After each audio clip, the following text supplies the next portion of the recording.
Ladies and gentlemen, the President of the United States.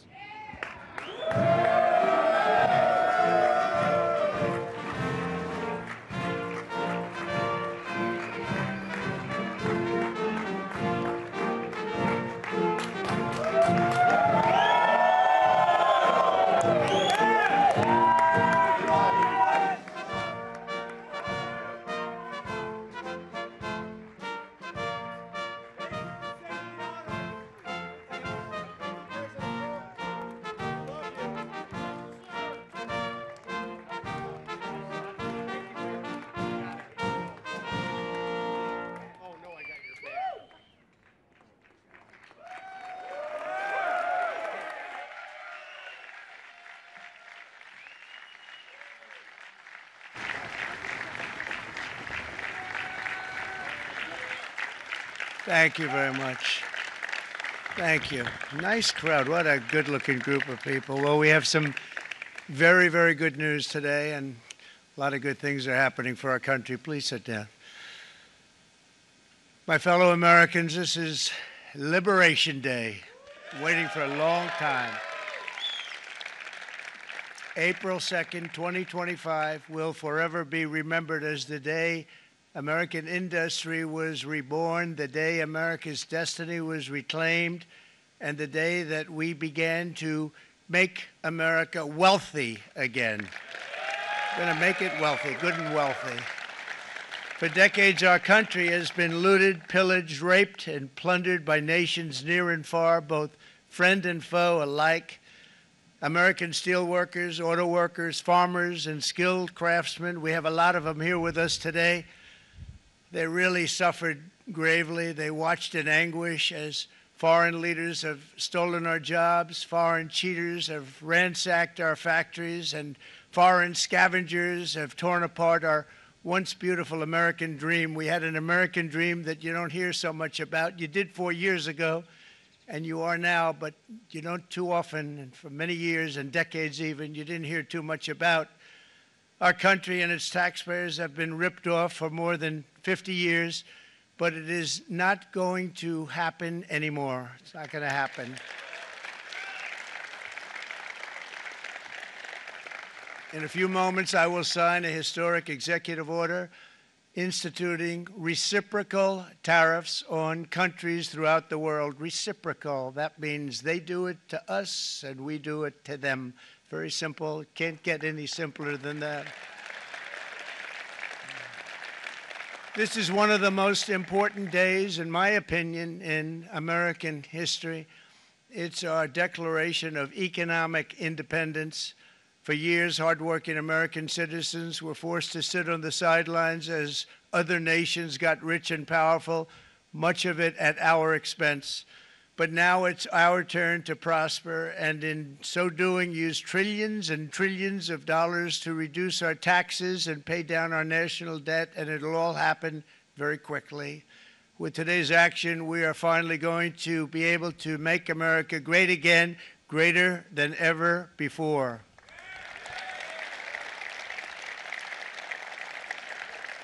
Jobs and factories will come roaring back into our country, and you see it happening already. We will supercharge our domestic industrial base. We will pry open foreign markets and break down foreign trade barriers. And ultimately, more production at home will mean stronger competition and lower prices for consumers. This will be indeed the golden age of America. It's coming back, and we're going to come back very strongly. We're pleased to be joined on this momentous occasion by Vice President J.D. Vance. J.D., thank you. Thank you. Thank you very much. Where are you, J.D.? No, that wasn't too hard to find. I was looking, you know, he likes to take a low-key attitude, so it'd usually be sitting right in front. He's gaining a lot of confidence, Mike, isn't he? And nearly my entire cabinet is here, as well as Speaker Mike Johnson, who's done an amazing job. And with the great success we had last night in Florida, we have a majority of 7. And 7's like a lot when we had it at 1, right? You've done a fantastic job, and many of the members of the House and Senate are with us. Senators, congressmen, thank you all for being with us. We appreciate it.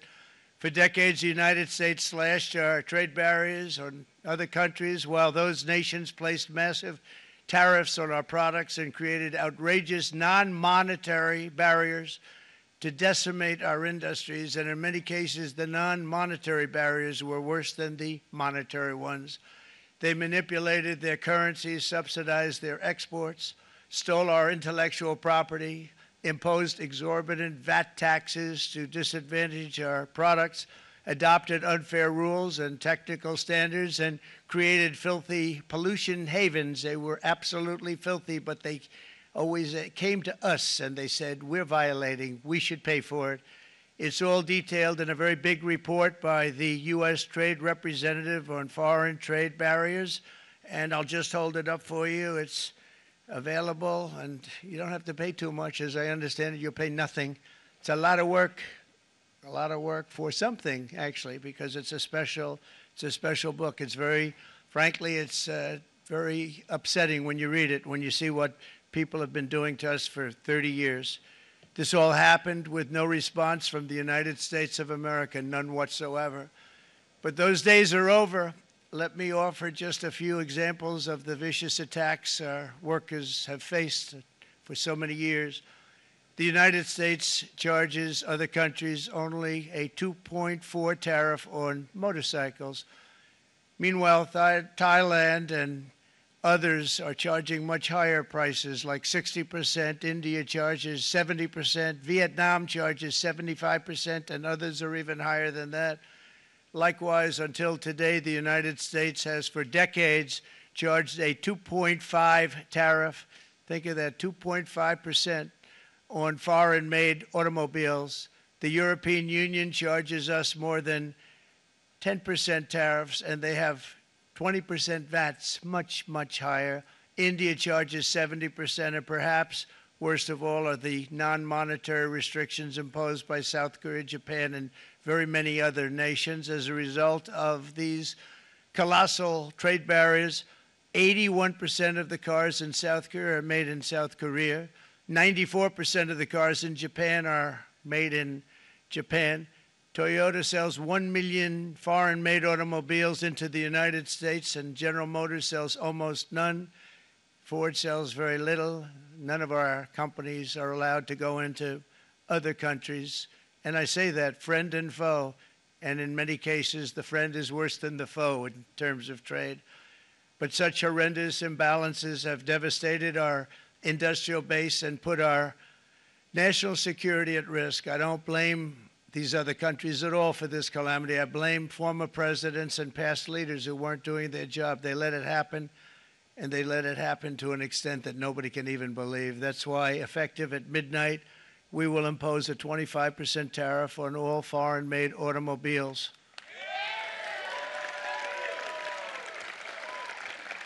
Thank you. Brian, I'd like to have you come up here for a second, okay? I just see him sitting. He's been a fan of ours, and he understands this business a lot better than the economists, a lot better than anybody. Brian, say a few words, please, would you? Thank you, Mr. Thank you. President. It's a great honor to have you. Thanks. Thank you, Mr. President. I grew up just north of Detroit, Michigan, in Macomb County, known as the home of the Reagan Democrats. My first vote for president was for Ronald Reagan. I thought that was going to be the best president I ever saw in my lifetime until Donald J. Trump came along. I have watched my entire life, I have watched plant after plant after plant in Detroit and in the metro Detroit area close. There are now plants sitting idle. There are now plants that are underutilized, and Donald Trump's policies are going to bring product back into those underutilized plants. There's going to be new investment. There's going to be new plants built. And the UAW members, and I brought 20 of them with me, they're sitting right over here. We support Donald Trump's policies on tariffs 100%. So, Mr. President, we can't thank you enough. And in 6 months or a year, we're going to begin to see the benefits. I can't wait to see what's happening 3 or 4 years down the road. Thank you, Mr. President. Thank you so much. Thank What a great guy. He got it right from the beginning. He got it before almost anybody else. This group over there, they got it too. And, you know, we won the state of Michigan. We won almost all of them. But we won Michigan by a lot, and I want to just thank you all. The auto workers were fantastic. The Teamsters were fantastic. Everyone was pretty good, I will tell you. Thank you very much. I appreciate it. You're going to be very happy very soon, and you probably see what's happening with all of the, not only car companies, but car companies in particular. You see it with all of the ones they're moving, they're announcing day in, day out. You're seeing it. Nobody's ever seen anything like that. With today's actions, we're also standing up for our great farmers and ranchers who are brutalized by nations all over the world. Brutalized. Canada, by the way, imposes a 250 to 300% tariff on many of our dairy products. They do the first can of milk. They do the first little carton of milk at a very low price, but after that it gets bad, and then it gets up to 275, 300%. So when they're figuring what's Canada charging, they say, oh, about 2%, 3%. But take a look at what happens down the road. When you look a little bit, it's not a pretty picture, and we don't like it, and it's not fair. It's not fair to our farmers. It's not fair to our country. And with countries like Canada, you know, we subsidize a lot of countries and keep them going and keep them in business. In the case of Mexico, it's $300 billion a year. In the case of Canada, it's close to $200 billion a year. And I say, why are we doing this? Why are we doing this? I mean, at what point do we say you got to work for yourselves, and you got to? This is why we have the big deficits. This is why we have that amount of debt that's been placed on our heads over the last number of years, and we're really not taking it anymore. Through non-tariff barriers, the European Union bans imports of most American poultry. You understand? They say, we want to send you our cars, we want to send you everything, but we're not going to take anything that you have. Australia bans, and they're wonderful people and wonderful everything, but they ban American beef, yet we imported $3 billion of Australian beef from them just last year alone. They won't take any of our beef. They don't want it because they don't want it to affect their farmers. And you know what? I don't blame them, but we're doing the same thing right now, starting about midnight tonight, I would say. And China charges American rice farmers an overquota, it's called, a tariff rate of 65%. South Korea charges 50%. Actually, they charge different, from 50% to 513%. And Japan, our friend, charges us 700%. But that's because they don't want us selling rice and other things. Who can blame them, Madam Secretary? Agriculture, great job you did on eggs, by the way. The egg prices came down 50%. You got them down 50%. Once we got involved, they were going through the sky. The egg prices, they were going through the sky, and you did a fantastic job. Now we have lots of eggs, and they're much cheaper, down about 59% now, and they're going down further. We charge 2.8% for so many things that other countries are charging 200%, 300%, and 400% for. If imposing tariffs and protective barriers made nations poor, then every country on earth would be racing to eliminate these policies, and China would be the first on line. They run a very strong country, but they're not first in line, and the American people are paying a very big price. From 1789 to 1913, we were a tariff-backed nation, and the United States was proportionately the wealthiest it has ever been. So wealthy, in fact, that in the 1880s, they established a commission to decide what they were going to do with the vast sums of money they were collecting. We were collecting so much money so fast, we didn't know what to do with it. Isn't that a nice problem to have? What do you think, Marco? Good problem? Marco would love that problem. But we don't have that problem anymore, but we're not going to have it very much longer, I will tell you. But they collected so much money, they actually formed a commission to determine what they were going to do with the money, who they were going to give it to, and how much. Then in 1913, for reasons unknown to mankind, they established the income tax so that citizens, rather than foreign countries, would start paying the money necessary to run our government. Then in 1929, it all came to a very abrupt end with the Great Depression, and it would have never happened if they had stayed with the tariff policy. It would have been a much different story. They tried to bring back tariffs to save our country, but it was gone. It was gone. It was too late. Nothing could have been done. It took years and years to get out of that depression, far longer than even FDR had that office right over there for a long period of time.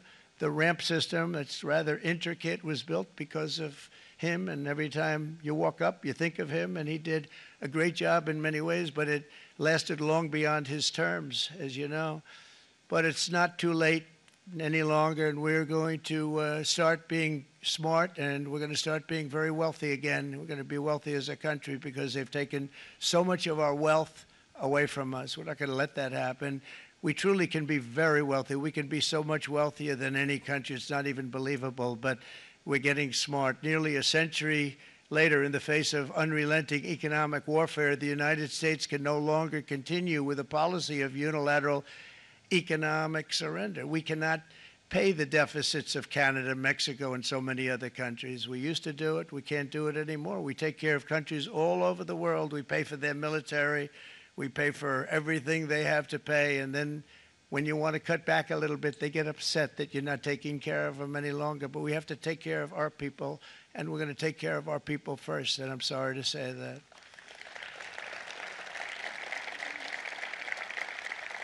And today we're standing up for the American worker, and we are finally putting America first.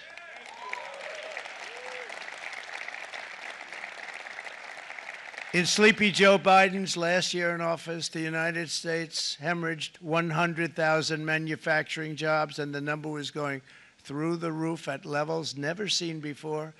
And our trade deficit reached a record $1.2 trillion, which is unheard of. Since the beginning of NAFTA, the worst trade deal ever made, it was a horror show.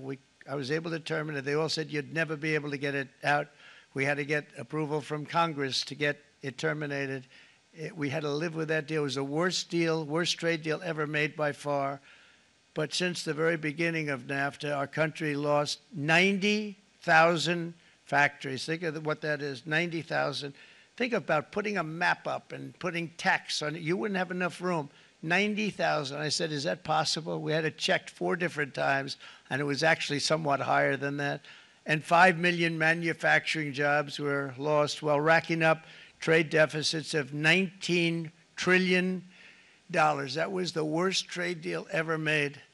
As a result of these gigantic losses, foreign nations now own $26 trillion more of American assets than think of this, than the Americans own of their own foreign assets or other foreign assets.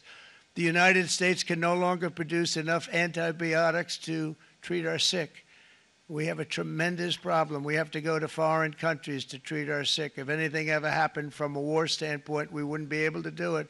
We import virtually all of our computers, phones, televisions, and electronics. We used to dominate the field, and now we import it all from different countries.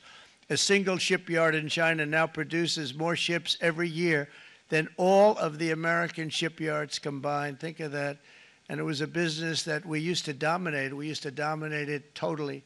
In short, chronic trade deficits are no longer merely an economic problem. They're a national emergency that threatens our security and our very way of life. It's a very great threat to our country.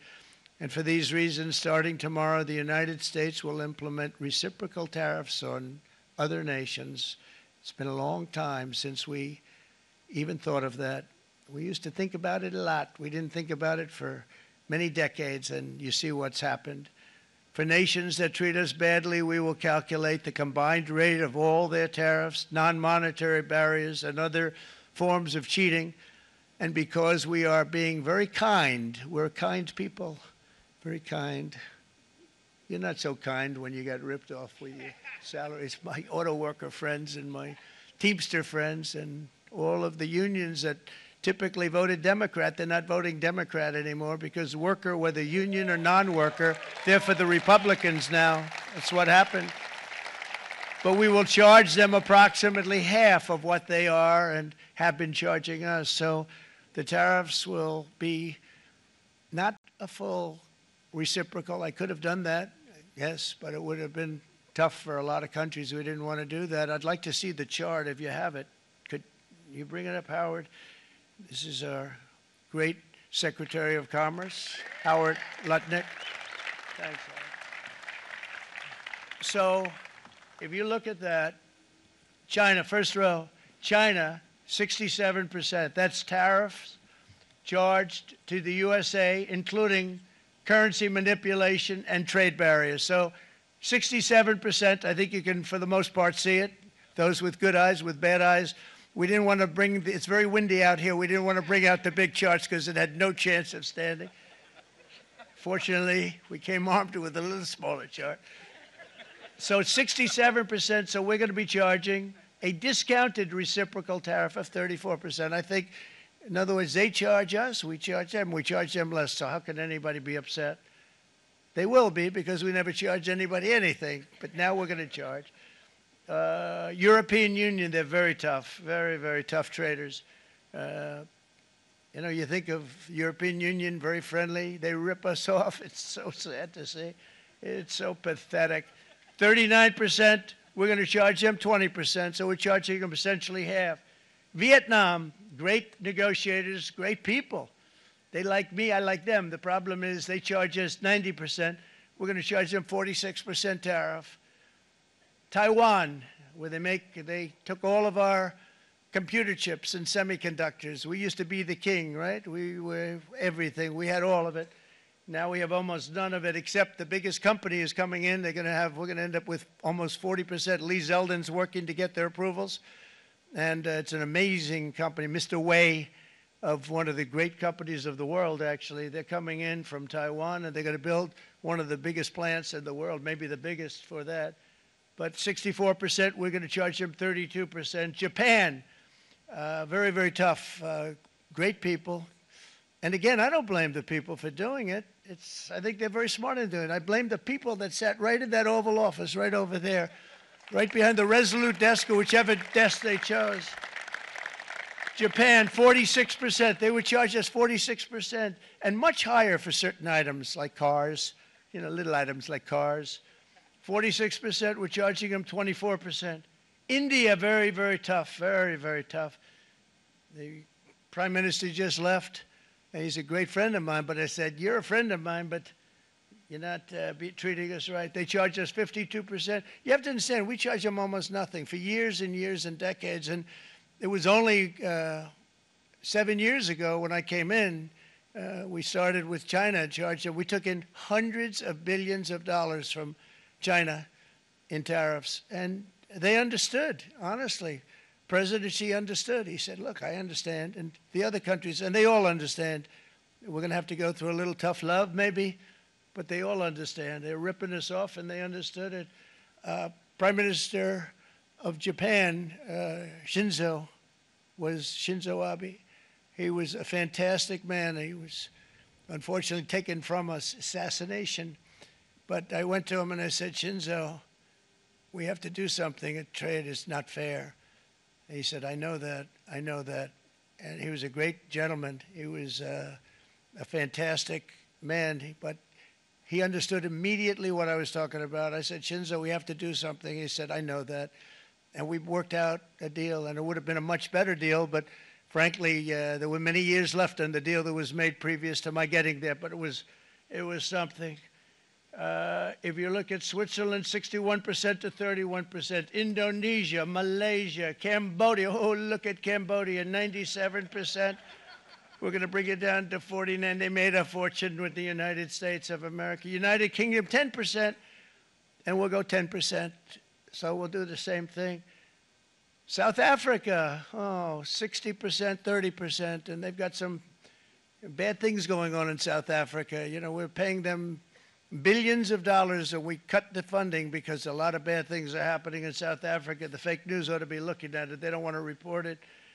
Brazil, 10%, 10%. Bangladesh is 74%. So you see what's going on. Pakistan, 58%. Sri Lanka, 88%. So what we're doing is we're taking Not the full. We could take the full 88%. Thanks a lot, Harold. He's doing a very good job. How's he doing, all right?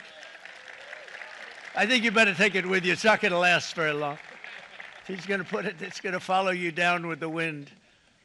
I brought a hat just in case it got too windy, but here, would anybody like a hat? I'm not giving it to a cabinet. I'm giving it to the auto workers. Come here.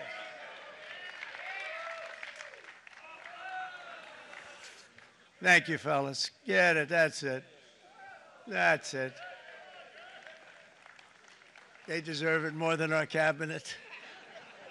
Our cabinet has plenty of hats. But you see the numbers. The numbers are so disproportionate. They're so unfair. At the same time, we will establish a minimum baseline tariff of 10%. You notice that on the chart.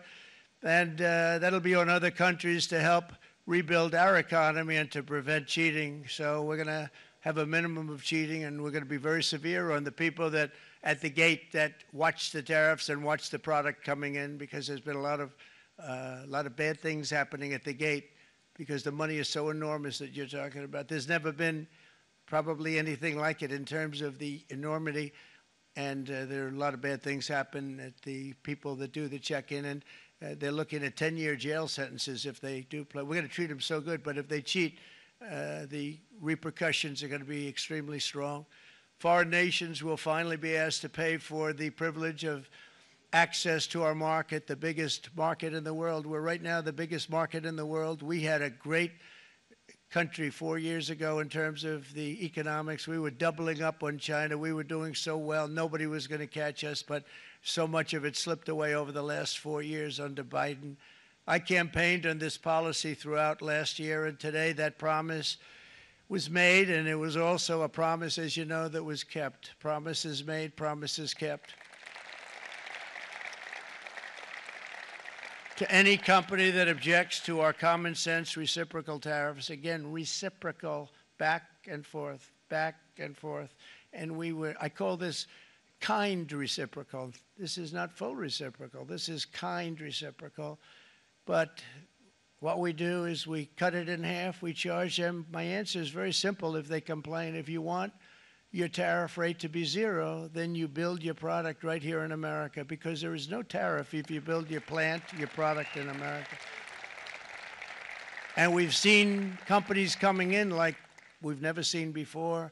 Likewise to all of the foreign presidents, prime ministers, kings, queens, ambassadors, and everyone else who will soon be calling to ask for exemptions from these tariffs. I say, terminate your own tariffs, drop your barriers, don't manipulate your currencies. They manipulate their currencies like nobody can even believe, which is a bad, bad thing and very devastating to us. And start buying tens of billions of dollars of American goods. Tariffs give our country protection against those that would do us economic harm. And many people were looking to do us economic harm. Maybe not so obviously, but they were doing tremendous economic harm. But even more importantly, they will give us growth. These tariffs are going to give us growth like you haven't seen before. And it'll be something very special to watch. I am so looking forward. And Brian, it's going to happen even faster than you said. You know, you might say, but it's already started. It's already started. Work's already begun on plants all around the country, and you see that as before. These are big, rich companies. We have $61 billion started on a big plant going up. It's going to be announced over the next 2 days, and they already started work. Many of these the biggest companies in the world, they've committed to build, build, build. We're going to build, build, build, sir. And they came here to see me, and they wanted to know if they could have a press conference. I do as many as I can. I'm pretty busy trying to stop Russia and Ukraine and the Middle East. We got to stop that. We got to stop the Houthis, which we're making tremendous. They like shooting ships down and out of the water, sinking ships. They get a kick out of it, but they're not getting such a kick out of it now, are they, Mr. Secretary? They're not getting such a kick out of that now. But here are just a short list of some of the companies that have already announced and committed to investment. And this is a company that built its factories and its plants in China. Apple is going to spend $500 billion. They never spent money like that here. They're going to build their plants here. SoftBank, OpenAI, and Oracle, great companies, are investing $500 billion almost immediately. NVIDIA, a hot company, is investing hundreds of billions of dollars. They just announced. TSMC, the biggest, most important company in the world of chips from Taiwan, with no investment from us, is investing $200 billion. And they said the reason was, number one, the election of November 5th, and number two, the tariffs. They don't want to pay the tariffs, and the way they're not paying it is to build their plant here. So we're going to go from almost no percentage. We used to have 100% of the chip market. Now it's all in Taiwan. Almost all of it's in Taiwan, a couple of other countries, but mostly in Taiwan. And think of it, we had 100%. We lost it because of people in that office that didn't do their job. They allowed it to be stolen from us. Johnson & Johnson, great company, $55 billion. Eli Lilly, $27 billion. Meta is investing $500 billion. Wow. DeMac is investing $20 billion. CMA, CGM, $20 billion. And then you have Merck and Clarios, Stellantis, General Motors, GE Aerospace, Honda, Nissan, Hyundai are all putting in billions and billions of dollars, and they're committed 100%. So. And we've never had, and this is after 2.5 months. This is after just a short, this all took place as soon as we came out with what everybody wanted to do. You know, I watched a gentleman today on television. He used to work with Lee Iacocca, a very respected automobile person, and he said, you know, because they're asking people, and they try and get as many negative people as they can, but they can't find them too much. It's pretty hard to find in terms of what we're doing, especially when they see all this investment. They said, so tell me, what do you think of what Trump is doing from the automobile standpoint? He said, I can't believe it. Somebody is finally, he's an older guy, real pro, really top guy, with Lee Iacocca. He said, I never thought I'd see the day when this would happen, where somebody had the courage to go and do what has to be done. This is transforming our nation. Our entire nation is going to be transformed, not only with the cars, but on every single other item that's built. We're going to become an industrial powerhouse. And he said that so beautifully today. In fact, I'm going to find out, I'm going to get a tape, and Bruce, I'm going to get that tape, and I'm going to send it to you out in Long Island, and you're going to play it for the people. And all your union workers and your non-union workers out there, you got a pretty even split. But we have, so far, it looks like we're going to have about $6 trillion of investments, and you wouldn't do that in years in this country over the last number of years. $6 trillion, and that's going to be much higher by the end of the year. And think of what $6 trillion is. You wouldn't have even a small percentage of that under this other system. We're going to be an entirely different country, and it's going to be fantastic for the workers. It's going to be fantastic for everyone. There will never have been a transformation of a country like the transformation that's already happening in the United States of America. It's an incredible thing to watch, and it's incredible to meet with the top people, people that you read about, very wealthy people, or people that are great managers and executives and presidents of big public companies, and to watch the enthusiasm they have now that they didn't have. They gave up on our country. They went to foreign countries and they built. Companies are pouring into our country at levels never seen before, with jobs and money to follow, and it's really beautiful. In the coming days, there will be complaints from the globalists and the outsourcers and special interests and the fake news. Always, the fake news will always complain. But never forget, every prediction our opponents made about trade for the last 30 years has been proven totally wrong. They were wrong about NAFTA. They were wrong about China. They were wrong about the Trans-Pacific Partnership, which would have been a disaster if I didn't terminate it. If I didn't terminate that, United Auto Workers, you would have had no jobs in this country. You would have had no jobs. It was all going to other countries. In my first term, they said tariffs would crash the economy. Instead, we built the greatest economy in the history of the world. And again, I have great respect for President Xi of China, great respect for China, but they were taking tremendous advantage of us, and I commend them for that. I say, hey, if you can get away with it, that's okay. But, you know, they understand exactly what's happening, and they probably, most of them are saying it's about time they did something, but, and they're going to fight, and they're going to fight fair. Everyone's going to fight. You know, it's like, I say to the leaders, look, you got to take care of your country, but we have to start taking care of our country now. We can't do what we've been doing for the last 50 years. From the day of my election, the stock market went up in my first term 88%, with NASDAQ going up 155%, more than any president has ever had in any term in office, by far. And I think we're going to blow that away. And maybe the numbers won't show, but I think they're going to show much better than even those numbers. But what you're going to see is you're going to see activity, that empty, dead sites, factories that are falling down. Those factories will be knocked down, and they're going to have brand new factories built in their place. They're not only talking about renovating, they're talking about brand new, the best anywhere in the world, the biggest anywhere in the world. I have a friend who builds car plants, and I said, I want to see the biggest and the best. He said, well, we have to go to Mexico. I said, no, I want to see it in the United States. He said, we're not building them in there. This is a year and a half ago during the campaign. He said, we're not building it. You'd have to go to Mexico.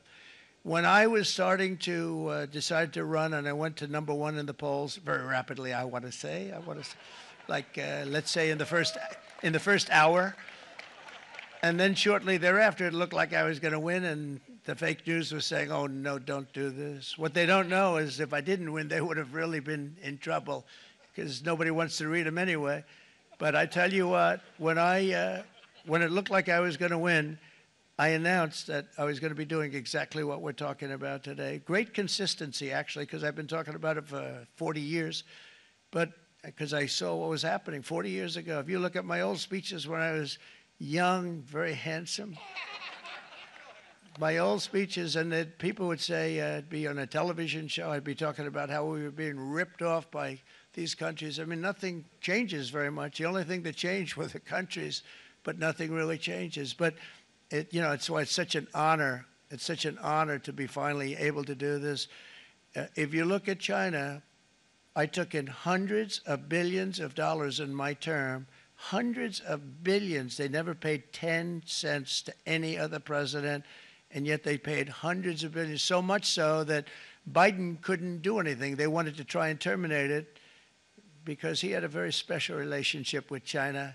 You know what the relationship was? He had a special relationship. But the numbers were so big, that they couldn't do it. So they did ease it up. They did things that they shouldn't have done. They made it a lot more comfortable for them, but they couldn't do it because the numbers were hundreds of billions of dollars, and I did that. And we were on our way to doing something like incredible. And then we had a very bad election happen, a very bad election. A lot of bad things happened. So when I said we got to do it again, I said we have to make it too big to rig. And we made it too big to rig, and we won in records, and it was a monumental win. And it was such an honor to see so many of you, like Brian and your friends, here with us to celebrate, and to more importantly celebrate what we're doing, because that wouldn't be a full celebration if we didn't do this, because this will be an entirely different country in a short period of time. It'll be something the whole world will be talking about it. The critics made the very tired predictions earlier this year, but in February, core inflation dropped to the lowest rate in 4 years, and the price of eggs, as you know, just in a month and a half, we were there for 4 weeks, and the first week I got blamed for eggs. I said, I just got here. They said eggs have gone up at like 250%, and you can't get eggs. And they were going crazy. And I said, I just got here. And then we got to work on eggs, and we got to work on everything. And our great Secretary of Agriculture, you did a fantastic job. Brooke Rollins, she did a fantastic job. And as I said before, the price of eggs dropped now 59%, and they're going down more, and the availability is fantastic. They were saying that for Easter, please don't use eggs. Could you use plastic eggs? I said, we don't want to do that. We want to, and you really came through. It's an amazing job. Thank you very much, Brooke. You did great. But likewise, an old-fashioned term that we use, groceries. I used it in the campaign. It's such an old-fashioned term, but a beautiful term, groceries. It sort of says a bag with different things in it. Groceries went through the roof, And I campaigned on that. I talked about the word groceries for a lot. And energy costs now are down, groceries are down, gasoline is way under $3, and people are beginning to be able to buy things and live again. We brought prices way down. We created 10,000 already in a few weeks, new manufacturing jobs, and it was that took place in 1 month, numbers that they haven't seen in a long time. We had virtually no inflation under my term. We had virtually no inflation for 4 years. But after transitioning over to Sleepy Joe, it went from almost non-existent to the highest in the history of our country. They had the highest inflation in the history of our country, brought up by energy and bad spending and bad policy, and a lot of bad things happened. How about allowing millions and millions and millions of people to pour into our country with open borders, where it's so sad to see even now. And I see our great secretary you have done. Stand up, please, Christy. Stand up. Christy Noem. And Tom Homan. These people are doing a great job, but gotten them out in records. We have problems with judges that don't want them to go out. They want Tren de Aragua, and they want MS-13, the most vicious gangs ever. Nobody's ever seen anything like it. Absolute killer gangs. They kill people. They don't even think about it. And we put them out, and we have judges now, radical left judges that they don't want them to go out. They want them to even be brought back. Let's bring them back. You've done a fantastic job, and please thank everybody. Homeland Security, thank everybody. Appreciate it. And we now have a border that's the best border that we've ever had, even better than it was my first term. My first term we did good, but this one we really specialized in. We've done really well. And we had records then. We had the best, safest border. 4 years ago, we had the best border there ever was. And now we have, you've actually matched it and done even better. And we're going to get it down the right way. And we want people, by the way, to come into our country, but we want to come in through a legal process. We want them to come in legally. We need more people. We need people to run these plants and to help the auto workers and the Teamsters and the non-union people and everybody else. But we need people and the farmers. And we're going to let people come in, but they want to come in. We want them to come in legally. They have to have the capability of loving our country, not people that hate our country. We don't want them in our country. And now we're going to pass the largest tax cuts in American history, and that's where we're relying on Mike and John Thune. And we will not cut Social Security, Medicare, or Medicaid benefits, and the Democrats will, because if they got in, the entire economy would collapse. This country was heading for a collapse under the people that you saw. They were horrible. I think one of the reasons people like the job, I have my highest approval ratings because I think they're comparing me to the worst administration in the history of our country, so I appreciate that at least. But Speaker of the House Mike Johnson and Senate Majority Leader, appreciate it, Mike, John Thune have been fantastic, by the way. But they've been working tirelessly on taking the next step to pass the plan for our one big, beautiful bill. I'd like to name it that if you can. One big, I made that statement about 6 months ago, and everybody calls it one big, beautiful bill. And it will be that. It'll have everything, the big tax cuts and every incentive there is. And it'll be fantastic. And by the way, for the cars, we're asking for an interest deduction on a loan. So if you build the car, only in America we do it, Brian. If the car's not built in America, you don't get the interest rate deduction. But if you build the car in America, if you buy a car, if it's built in America, then you get an interest rate deduction, tax deduction, and that's a big thing. That's going to be a big thing. I think that's going to pay for itself very quickly, that deduction. Never happened. We've never had anything like that before. Somebody said, where do you get the idea? Because it's so basic. You would think that would have happened a long time ago. It never did, and I'm very happy it didn't because now I can say that was my idea. But we're going to get us closer to the debt extension. We have to get the debt extension passed, and I know you're going to be able to do that, Mike, and it's very important that you do that. And all of the other things that the Senate budget plan gives us, along with working, because I know they're working together, John and Mike, and the two bills are going very well together. We need to get our shared priorities done, including certain permanent tax cuts. We want the tax cuts to be permanent, spending cuts, energy and historic investments in defense, border, and so much more. We're covering everything. These will be phenomenal. There'll be no bill like this going to straighten. One bill is going to straighten out our country for many, many years to come.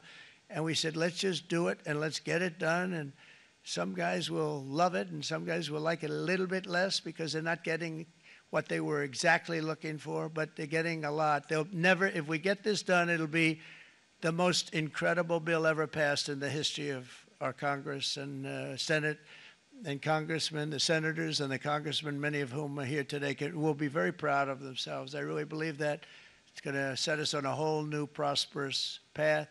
We're going to cut spending and right-size the budget back to where it should be. We're going to do that very strongly.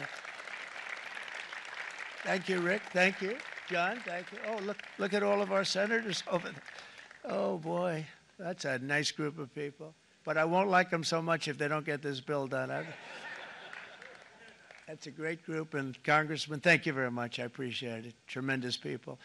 The Senate plan is my complete and total support, and the House plan likewise is very similar. They're moving along pretty much at the same clip, and as soon as you're ready, you'll show it to me, and I'm sure it'll have my support, Mike.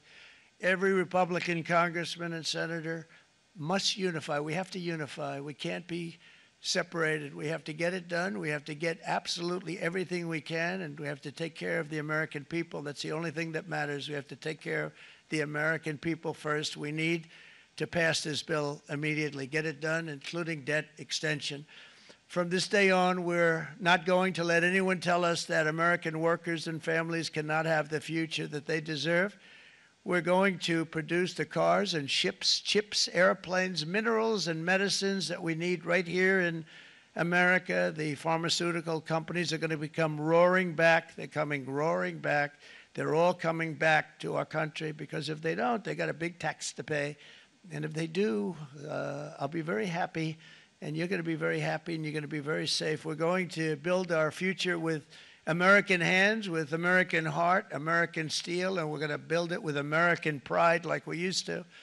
We're approaching our 100th day as president and have been given credit by a lot of people, actually, even some of the fake news. Can you believe it? Which in this case hopefully isn't fake, for having done more in that time than any other administration in the history of our country in the first 100 days. I think we've had an amazing, in terms of what we've done, what we've gotten accomplished. I'd like to see if we can get that war ended and another war from not starting in the Middle East. We have to get Russia. They're losing 2,000 on average, 2,500 people a day, young people, soldiers, Russian, think of that. 2,500 through some days, but on average, probably over about a 1 week period, it's 2,712, they say. They're losing those soldiers. They're dying. They're being decimated. And they're not from our country, but they're from other countries, but they're human beings. They're from Russia. They're from Ukraine in this period, most of them. And we're going to get it stopped. It's a senseless war that would have never happened if I was president, and it shouldn't be allowed to go on. And I think we're being given good cooperation by Russia and by Ukraine, but we have to get it stopped. It's humanity. It's humanity. It's a terrible thing. This will be a very big moment. I think you're going to remember today. It's going to be a free nation that we're dealing with. We're going to have a very free and beautiful nation. It's going to be Liberation Day in America, and it's going to be a day that hopefully you're going to look back in years to come and you're going to say, you know, he was right. This has turned out to be one of the most important days in the history of our country. God bless you and God bless America. Thank you, everybody. Thank you very much. Thank you. Thank you very much.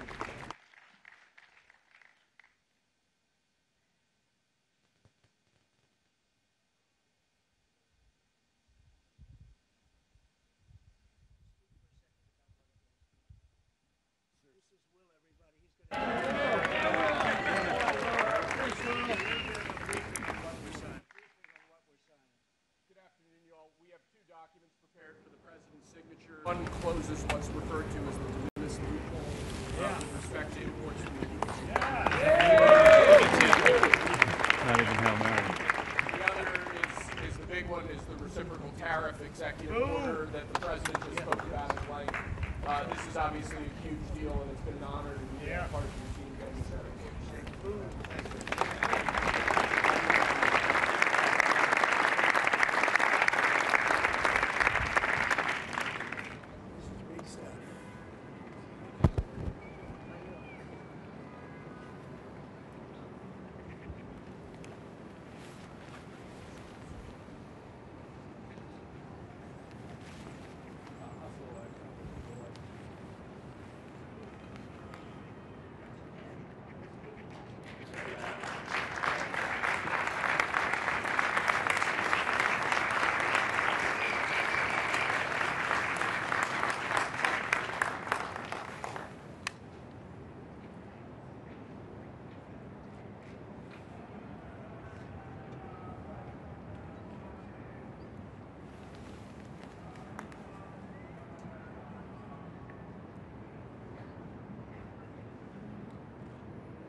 Mr. President, what will you do if the EU or other countries retaliate?